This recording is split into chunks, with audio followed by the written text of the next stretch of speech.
இது என்ன பார்சல் தெரியுமா? இது வந்து ஒரு இன்டோர் பிளான்ட். சத்தியமாக நம்ப முடியல, என்னாலையும் நம்ப முடியல. ஏன்னா இதோட பேக்கேஜிங் பார்த்திங்கன்னா அமேசிங்காக இருந்தது. அது மட்டும் இல்லாமல் இதை நான் ஆன்லைனில் வாங்கினேன், ஃப்ளிப்கார்ட்டில் வாங்கினேன்னு சொன்னால் நம்ப முடியுமா? நம்பி தான் ஆகணும். இதை நான் ஃப்ளிப்கார்ட்டில் இருந்து தான் வாங்கினேன். இந்த பிராண்டில் பார்த்திங்கன்னா எக்கச்சக்கமான இன்டோர் பிளான்ட்ஸ் வச்சுருக்காங்க. ப்ரைஸுமே அஃபோர்டபுளாக தான் இருக்குது. இது வந்து பெங்களூர் பேஸ்டு. ஸோ நம்ம கைக்கு வரும்போது இவ்வளோ சூப்பராக ஹெல்தியான பிளான்ட் நம்ம கையில் கிடைக்கும். இதில் ஒரே ஒரு சின்ன இலை கூட டேமேஜ் ஆகலை. இது ரொம்ப க்ரீனிஷாக செம்ம அழகாக இருந்தது. ரீசெண்ட் டைம்ஸில் வீட்டில் ஆர்டிஃபிஷியல் பிளான்ட்ஸ் வைக்கிறத விட இந்த மாதிரி இன்டோர் பிளான்ட்ஸ் வைக்கலாமேன்னு சொல்லி நான் அதை ஃப்ளிப்கார்ட்டில் பார்த்து ஆர்டர் பண்ணியிருந்தேன். என்கிட்ட ஆல்ரெடி ஒரு பாட் இருந்தது, அதனால இதை நான் அதிலேயே வச்சுட்டேன். 2 days கழிச்சு தான் ரீபாட் பண்ண சொல்லி மென்ஷன் பண்ணியிருக்காங்க.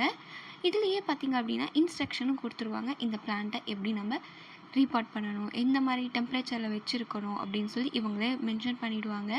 இதில் ஒரு சிங்கிள் நெகட்டிவ் கமெண்ட்ஸ் கூட இல்லை. நீங்களும் வேணால் ட்ரை பண்ணி பாருங்கள்.